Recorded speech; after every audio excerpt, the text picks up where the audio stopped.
Fala meu amigo, fala minha amiga, em especial você que está se preparando para fazer a prova do Enseja. Eu, professor Matheus, professor de História, mais uma vez estou aqui com vocês para que a gente possa trabalhar resoluções de provas antigas e, claro, dar algumas dicas que vai ajudar você a ter um ótimo desempenho. Beleza? Queria convidar vocês então a conhecer o nosso projeto. Só que antes de eu começar a fazer a resolução das questões, para a gente poder fazer a prova, eu queria convidar vocês a fazer parte de um projeto com a gente. Eu, Matheus e vários outros colegas fazemos parte do projeto Escola Online, onde você vai encontrar em várias mídias sociais educação de qualidade.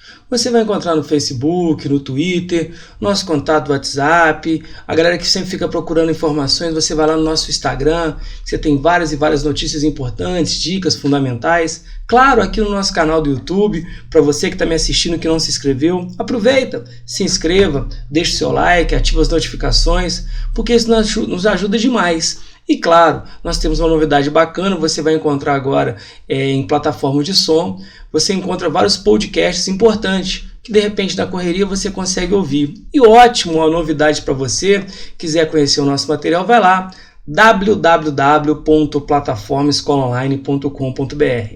Então repara que tudo isso só é possível por sua causa, que nos dá a condição de fazer um ensino diferenciado para você. E antes de eu começar a fazer a resolução, eu queria convidar você, vem comigo, para a gente conhecer a nossa vinhetinha. Vai lá, roda a vinheta.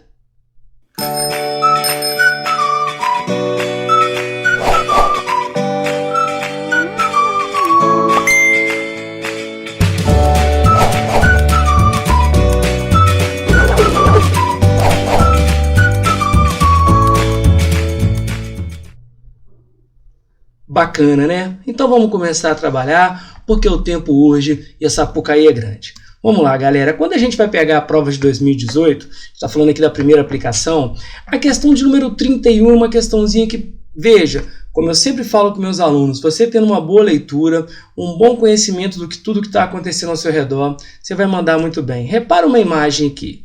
Você fala, professor, quem é esse coroa aí? Quem é esse senhor? Galera, olha só. Desde os primeiros dias da República, você fala República, muita gente vai lembrar que a proclamação da República vai acontecer no dia 15 de novembro de 1889, quando o Brasil deixaria de ser monarquia. Lembra que nós tivemos a ideia de Dom Pedro I, regência e Dom Pedro II, para que a gente se transformasse em república.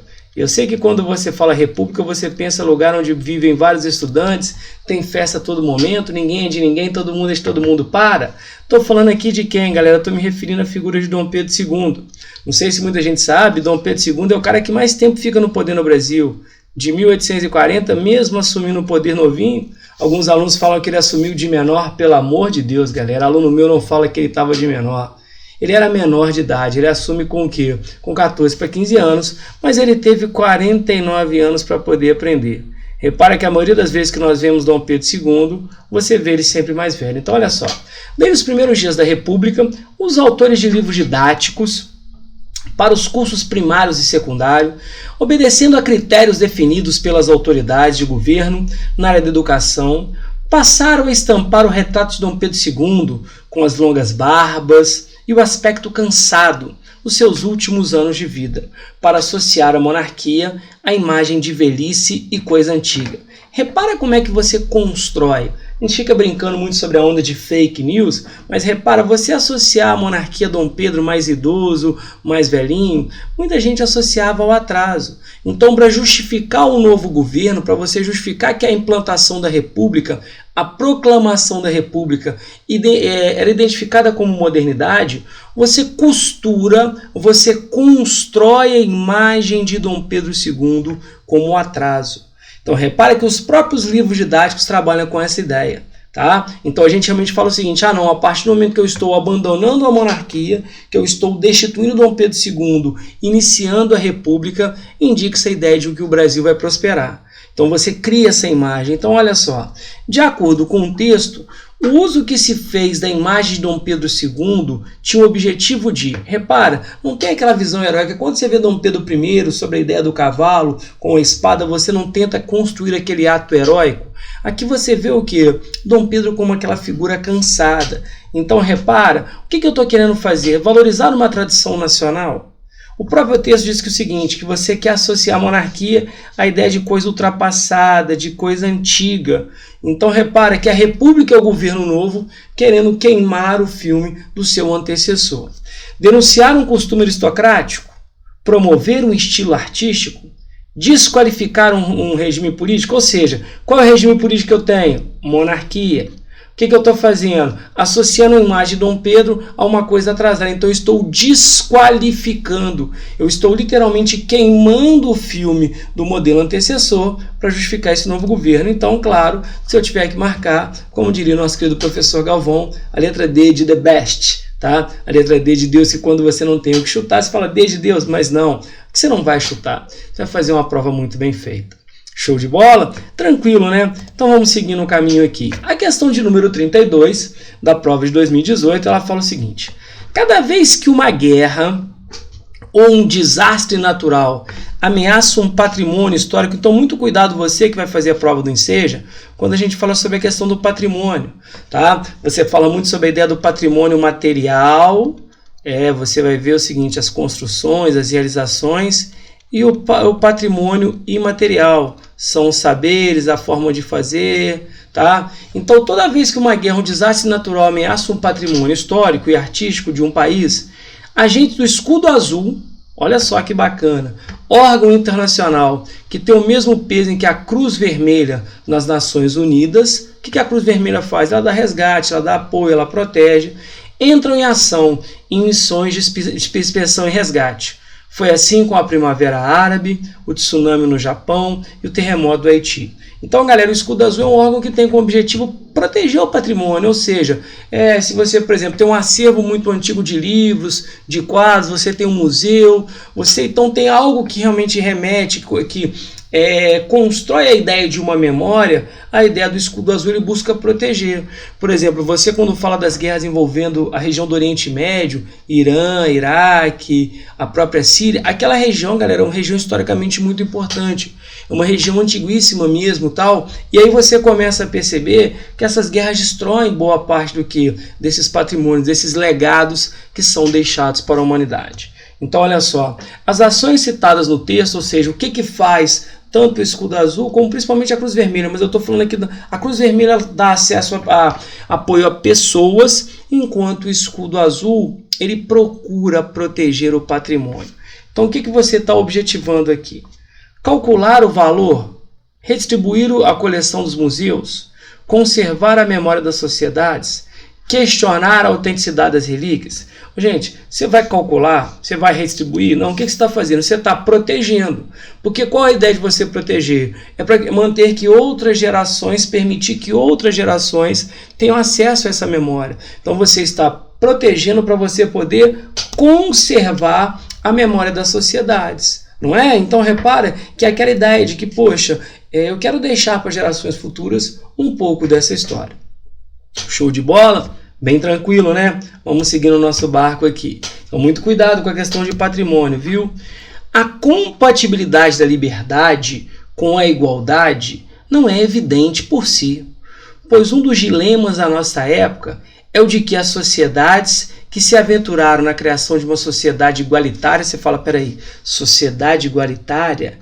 Galera, você fala assim, poxa, professor, eu lembro que a igualdade é um sonho que vai surgir no século XIX, com algumas pessoas que defendiam a ideia do quê? A ideia do socialismo. Você que já estudou um pouquinho de história, já estudou um pouquinho de sociologia, vai lembrar, né, galera, que você tem o socialismo como resposta ao que a gente chama do capitalismo. Por quê? O socialismo, você já ouviu falar sobre o socialismo utópico, sobre o famoso socialismo científico ou real, muita gente conhece como marxismo, e o socialismo cristão. E o socialismo era uma proposta de você criar um sistema igualitário, onde você onde todos tivessem as mesmas oportunidades e que você viesse a chegar à ideia do comunismo. O sonho proposto por Karl Marx e Friedrich Engels é que o homem chegasse ao comunismo, onde as pessoas tivessem o quê? O estado do bem comum. Então é aquela história, só que, por exemplo, infelizmente, falo eu como professor de história, que na prática quase todo modelo quase todo país que adota o socialismo, ele acaba virando uma ditadura por causa do homem. Então existe esse grande problema. E o comunismo, ele realmente é o seguinte, na prática, ele existe de forma muito esporádica, como em Paris durante a Comuna. Mas se você parar para pensar o comunismo como era descrito por Marx e Engels, ele realmente não vem a ocorrer. Então ele fala, olha, que a ideia é o seguinte, de você criar uma sociedade igualitária, terminaram por abolir a liberdade. Por quê? Porque todo modelo socialista ele tem como grande gestor a figura do Estado. Então, por exemplo, o Estado determina o que é melhor. Então, se o Estado manda você vestir preto, todo mundo tem que vestir preto. Então, você abre mão dos seus direitos em prol do Estado. Enquanto as sociedades livres, que eles defendem, né, as chamadas sociedades liberais, a ideia, por exemplo, do capitalismo, repousam frequentemente em grande desigualdade social. Por quê? Quando eu falo de uma sociedade livre, a sociedade capitalista ela fala muito do livre mercado. E o capitalismo, ele é um sistema seguinte, que não tem essa preocupação em igualdade. O capitalismo ele vai gerar uma desigualdade envolvendo basicamente o quê? Rico e pobre. Por que o cara é rico? Porque ele tem dinheiro. O que é ter dinheiro? Deter capital. Por que o cara é pobre? Porque ele não tem capital. Agora, se existe rico e pobre, o capitalismo pouco se importa. Ele fala, as oportunidades estão aí. O golpe está aí. Cai quem quer. Tá? Então, repara. A polêmica citada no texto encontra-se presente na discussão sobre as vantagens e desvantagens de quais sistemas econômico-político.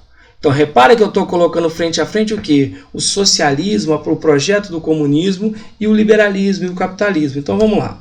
Tá? Anarquia versus tirania. Democracia versus monarquia. Comunismo versus capitalismo. Liberalismo versus neoliberalismo. Repara que eu estou falando de dois modelos que se contrapõem, obviamente, como a gente acabou de falar. Vejam, galera, eu estou falando aqui da grande briga entre o quê? O comunismo e o capitalismo. É coisa de comunista, tá ok? Então já dizia essa ameaça. Eu estou falando aqui da proposta comunista contra o capitalismo, né? Que é a famosa briga ideológica que durante um tempo permeou a sociedade, não é? Então vamos lá, vamos seguindo? Então, galera, vejam vocês, questão de número 34. Em várias partes do Brasil, as danças folclóricas, então vejam outro tema, além da gente falar muito sobre patrimônio, galera, muito cuidado com a questão do folclore, tá? O folclore é uma questão que a prova do Enseja gosta muito. Sobrevivem e são fundamentais sociologicamente. As danças folclóricas e regionais, que geralmente aconteciam nos fins de colheitas, são bons elementos para se ensinar os costumes, histórias orais e mesmo sobre épocas de plantio de algumas regiões. Lembra, galera, aquela questão seguinte, tá? Da famosa ideia da cultura popular. Tá? Você fala muito sobre a ideia da cultura erudita, da cultura dos livros, mas não. Eu tenho muito da história oral, do folclore, né? Da questão da cultura popular. Então, olha só, o folclore é a expressão da identidade de um povo, de uma região, de um país, na medida em que, então olha só, destaca a individualidade dos membros do grupo de seu espaço. Galera, se eu estou falando da ideia de uma memória coletiva, tá? Então vamos lá, galera. Privilegia grupos sociais com origens étnicas ou raciais comuns. Privilegia. Bom. Expõe as diferenças entre as diversas classes sociais de uma mesma região. Simboliza as ligações dos indivíduos com o meio cultural que ele vive. Então, olha só. Então, o que ele está falando? Ele está falando sobre a questão de algumas regiões. Tá? Você vai ter o que? Contos folclóricos, igual quando você vai no norte, não tem a história do boto. Então, você vai percebendo que você simboliza, você liga o indivíduo ao meio que ele vive. Então, galera, mais uma vez, como eu falei, muito cuidado quando a gente fala sobre a questão do folclore. Por quê? Porque ele vai estabelecer essa questão mais regional. Beleza? Então isso vai dar esse indício. Você da sua região que está me ouvindo aí, já deve ter ouvido um grande caos, né? Deve ter alguma peculiaridade que faz parte do quê? Do folclore regional. Beleza? Então muito cuidado a isso. Show? Então vamos lá, galera. Questão de número 36. Ela fala o seguinte. A Constituição Federal de 1988, olha aí, galera, estabeleceu que o patrimônio cultural brasileiro, então olha só, de novo eu estou falando de patrimônio, é composto também de bens de natureza imaterial. Repara que a gente já falou sobre a questão do patrimônio material, tá? Então, por exemplo, você que já foi a Ouro Preto, tá? Então você fala muito sobre a questão das grandes construções, beleza? Mas eu estou falando aqui de um patrimônio imaterial, incluído aí os modos de criar, fazer e viver dos grupos formadores da sociedade brasileira. Não sei se você sabe a ideia do quê? Do ofício do pão de queijo. Tá? Isso é um patrimônio imaterial que é passado, né? Aquela história da avó, aquela receita que a avó tem. Os bens culturais de natureza imaterial dizem respeito àquelas práticas e domínio da vida social que se manifestam em saberes, em modos de fazer, celebrações, por exemplo, o carnaval, tá? O frevo, são formas de que são celebrações, formas de expressão cênica, plásticas, musicais ou lúdicas. E nos lugares tais como mercados, feiras e santuários, que abrigam práticas culturais coletivas. Repara que a importância não é a construção, mas o que você celebra nessa construção. Beleza? Então eu estou falando da questão do patrimônio imaterial. Então você tem o que? O material e o imaterial, que é a ideia do seguinte, daquilo que você produz. Tá?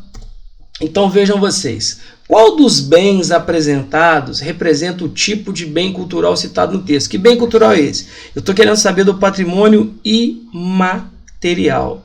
Ou seja, então vamos lá? Missões jesuíticas Guarani. Se você for no sul do Brasil, você tem lá as missões, as construções. Então isso aqui seria basicamente um patrimônio material. Ofício das baianas de acarajé. O que é o ofício? A prática de fazer o acarajé. Você fala, bom, então peraí, se eu estou falando da prática, eu estou falando de um modo de fazer, então você fala, opa, essa aqui me atende.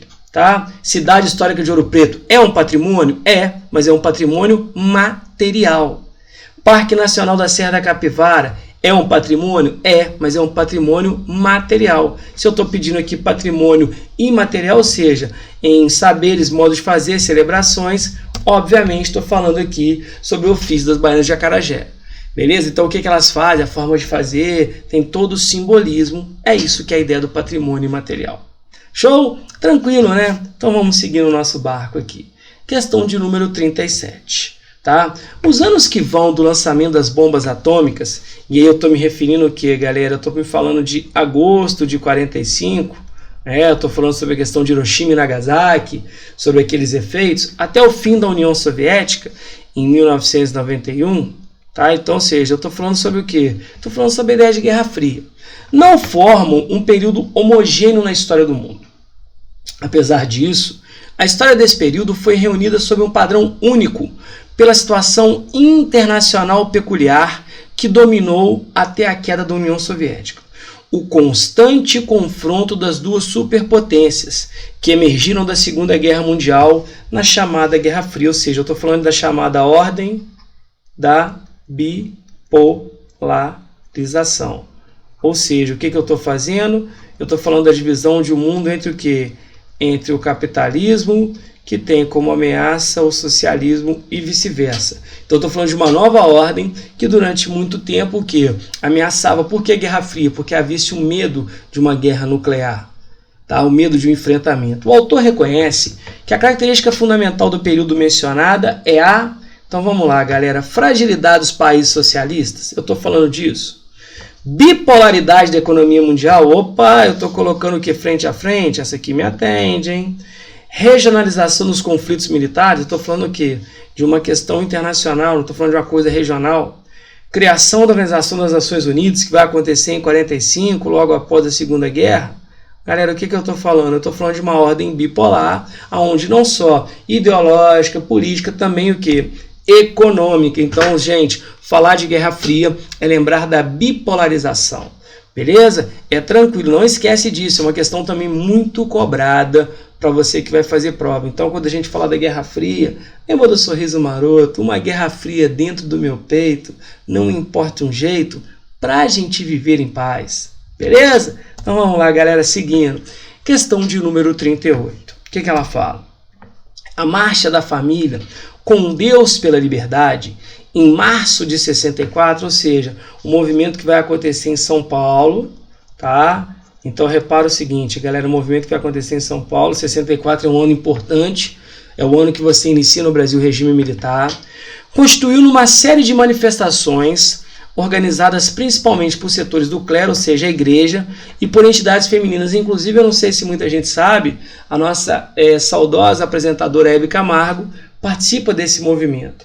Em resposta ao comício realizado no Rio de Janeiro, em 3 de março de 64, ou seja, é o famoso comício da Central do Brasil. Muita gente vai lembrar da história e vai lembrar que em 64 o presidente em exercício era o João Goulart, tá? O Jango. E muita gente também, já que a gente acabou de falar sobre a ideia de Guerra Fria, uma ordem bipolar, muita gente associava o Jango à ideia do comunismo.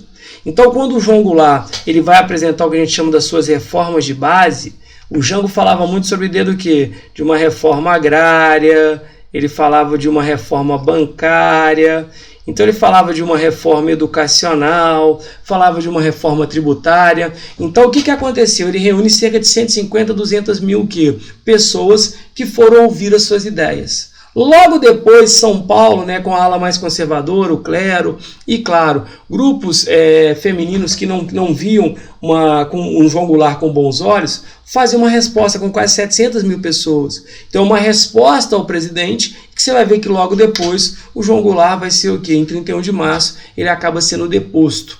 Aí você tem a implantação do regime militar. Então, vejam que o clima já é bem intenso. Então, galera, o evento descrito foi uma reação de parcela da sociedade que tinha como objetivo. Então o que eu tenho como objetivo aqui? Que evento é esse? O que eu estou falando? Da Marcha da Família com Deus pela Liberdade. Então vamos lá.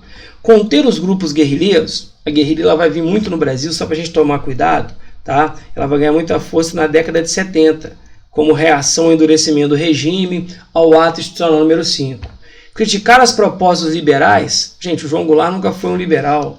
Beleza? Então era uma reação que apoiar a deposição do presidente, porque se o presidente chama os seus apoiadores, eu mais do que depressa vou o quê? Eu vou para a rua porque eu não quero o presidente. Você fala, opa, diminuir as desigualdades sociais, a Marcha da Família com Deus pela Liberdade é uma coisa mais da elite. Então não, na verdade eu estou muito preocupado em tirar do poder o João Goulart, porque como eu falei, muita gente via no João Goulart uma ameaça comunista no Brasil. Isso acaba acontecendo, tanto é que os militares vão tomar o poder. Beleza? Então no caso aqui, galera, a letra C de mais certa nos lembra isso aqui. Show? Podemos? Então vamos lá, galera. Questão de número 41. O que ela está falando? Muitos aspiram à condição de senhor de engenho. Você falou, opa, senhor de engenho? Então eu estou falando aqui sobre o quê? Brasil colônia. Então, você está falando sobre a época do quê? Do Brasil, da economia açucareira, tá? Eu estou me referindo basicamente, vamos lembrar disso aqui, do século XVI, quando você tem as primeiras mudas de cana chegando, e o auge no século XVII, quando o Nordeste brasileiro se torna a principal região produtora e exportadora de cana e, consequentemente, de açúcar do planeta. Tá? E todo mundo sabe que na época da economia açucareira, vivia-se bem na casa grande ou vivia-se mal na senzala. A ideia da casa grande, senzala, senhor de engenho, escravo. Então, muitos aspiram à condição de senhor de engenho. Era um título de nobreza, nobre, porque se trata de um título que traz consigo a possibilidade de ser servido, obedecido e respeitado. Lembra da pirâmide social da economia açucareira? O que ela fala? Quem está em cima manda, que é o senhor de engenho, que é o rico, aquela coisa patriarcal, e quem está embaixo obedece, que é o escravo, tá? Então você deixa muito claro o seguinte: quanto à organização da sociedade colonial brasileira, para ocupar a posição social descrita, era necessário, então vamos lá. O escravo pode virar senhor de engenho? Não, porque é uma sociedade imóvel. O senhor de engenho pode virar escravo? Também não. Então, por quê? Porque é uma coisa fechada. Então, vamos lá. Para você ser senhor de engenho, você tem que exercer a condição social privilegiada. Beleza, correto. E ser jesuíta? Tem que ser ligado à igreja e ser jesuíta? Nada a ver. Realizar função eminentemente provedora. O que é isso? De você o quê? Prover, de você manter, ter aquela questão do poder e ser nobre. Opa, essa aqui bem que me atende, hein? Desenvolver atividade comercial e ser mascate, que é comerciante. Bom, conquistar situação econômica diferenciada e ser alforriado, ou seja, você é um escravo que é livre. Então repara o seguinte, que por mais que eles tentem complicar, como eu falei, você tendo uma boa leitura sabe que, opa, peraí, ó, entendi que eu tenho que ser o quê? Tem que ser o cara que provém, que de certa forma manda. O provedor do hospital é aquele que comanda e ser nobre. Porque não é qualquer um, tá? Não é para todos. Beleza? É isso que eu quero que vocês tomem cuidado e eu sei que vocês não vão errar. Show de bola? Vamos lá? Então, galera, vamos lá. Questão de número 48. O crescente emprego de máquinas e a divisão do trabalho despojam o trabalho do operário de seu caráter autônomo. Então, quer dizer, antigamente cada um fazia o seu próprio trabalho. Agora, então, quer dizer, se eu estou falando de máquina, obviamente estou me referindo à Revolução Industrial e a grande mudança que é o quê, galera? Que é a chegada da máquina nesse nosso contexto aqui, tá? A partir do momento que você divide uma sociedade entre patrão, que o correto seria empregador, e empregado. Lembra? O patrão detém os meios de produção, dono da máquina, e o empregado é o que vende o seu trabalho. Então, antigamente era o trabalho artesanal. Com a chegada da máquina, você vincula o empregado à máquina. O produtor passa a ser um simples apêndice da máquina, ou seja, aquele cara que vai, ele é um adendo, ele é um complemento. E só se requer dele a operação mais simples, mais monótona, mais fácil de aprender. Então é qualquer um que pode fazer. Quem aqui não se lembra do Charlie Chaplin em tempos modernos, fazendo uma crítica, né? Aquele trabalho repetitivo. Então, olha, comparado ao artesanal que o cara fazia tudo, por exemplo, o cara ia lá ele mesmo, pegava o couro, fazia o quê? Fazia o bordado, colocava o fecho. Agora não, você tem uma máquina para exercer cada tipo de função. Então, o tipo de trabalho descrito caracteriza-se pelo quê? Flexibilização das jornadas e funções. Ele tem várias funções, ele tem uma função repetitiva. Conservação da lógica manufatureira, ou seja, não, eu estou falando o quê? Não mais da manufatura, que é o trabalho manual. Eu estou falando de uma lógica o quê? Maquinofatureira, ou seja, é a máquina que faz o trabalho agora. Show? Organização dos sindicatos independentes, eu falo disso no texto.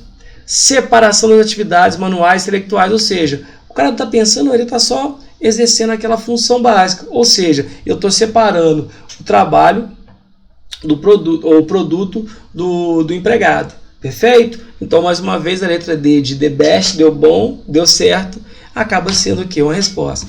Vejam que eu gostei demais em fazer a questão do seja porque são questõezinhas clássicas, como eu falei, não requer, por exemplo, você está um tempo parado, é só se lembrar, gente, uma leitura com mais o quê? Com mais afinco você vai mandar muito bem a história.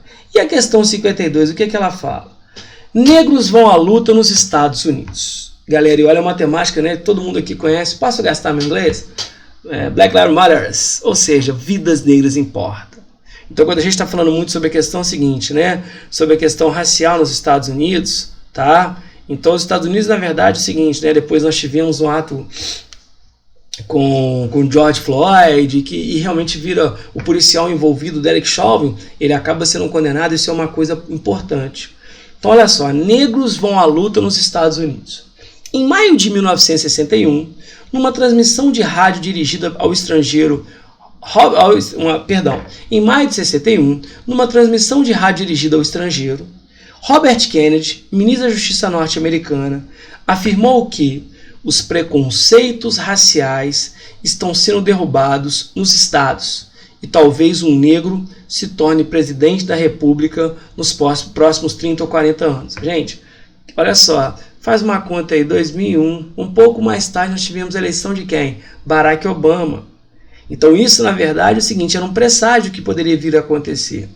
Com essa tirada de otimismo, o irmão do presidente John Kennedy, aquele que foi assassinado, procurava apagar a péssima repercussão externa das violências racistas no Alabama.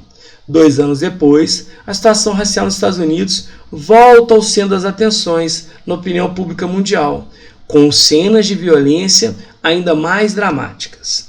Então, galera, ainda que com um pequeno atraso, a previsão do ministro dos Estados Unidos seria confirmada. Ou seja, o que eu estou falando aqui? Como eu falou, poxa, nós tivemos um fato curioso. É o Barack Obama, tá? Ele, de certa forma, por exemplo, você tem hoje o Joe Biden e a vice, a Kamala Harris, é uma mulher que não é americana, então repara que, por mais que você tenha casos, você a todo momento busca o quê? Ações de afirmar a ideia de que, olha, o negro ele tem o mesmo direito que o branco, porque, galera, é uma imbecilidade esse julgamento pela cor da pele. Então, olha só, uma medida tomada pelo governo daquele país que contribuiu para isso foi o quê? Então, repara que, por exemplo, o julgamento do Derek Chauvin, de um policial branco que acaba sendo condenado por matar o George Floyd ao estar com o joelho, aquilo de certa forma é uma inovação, porque em vários casos de abusos cometidos por policiais brancos contra negros, quase todos, galera, o policial branco é absolvido. E agora você começa a ver o que? Mudanças. Que tipo de mudanças? Adoção de ações afirmativas, ou seja, afirmar que o negro, você fala, opa, isso aqui está correto. Redução da maioridade penal. Promoção da igualdade econômica. Por mais que você queira se impor igualdade, como é que você está promovendo? Você, na verdade, é o seguinte, participação dos eleitores analfabetos. Vejam que o que eu estou colocando aqui? Eu estou colocando através de leis, através de decisões, de jurisprudência, igual o caso que eu falei, de você aceitar punir um branco, policial branco, é uma ação que ela vai abrir jurisprudência para outros fatos muito parecidos. Então, nesse caso aqui, o que eu estou colocando? Eu estou colocando a ideia de que a previsão lá atrás, feita pelo Robert Kennedy, começa a ser uma realidade. Claro, temos muito a avançar? Temos. Mas repare que é uma mobilização. Vejam, por exemplo, jogadores americanos, atletas do basquete americano, que eu queria falar de jogadores, né? Atletas que também vêm o quê? Pedir essa questão. Não só da questão do negro, questão do gênero da mulher. A gente está vendo aí Jogos Olímpicos, então é importante a gente ficar atento a isso. Beleza, galera? Então, olha só, mais uma vez, bom demais estar falando com vocês. Obrigado pela atenção. Continue com a gente. Não se esqueça, vá lá no nosso canal e deixa o seu... Isso mesmo, ativa as notificações. Estamos juntos. Fiquem com Deus e até a próxima. Tchau, tchau.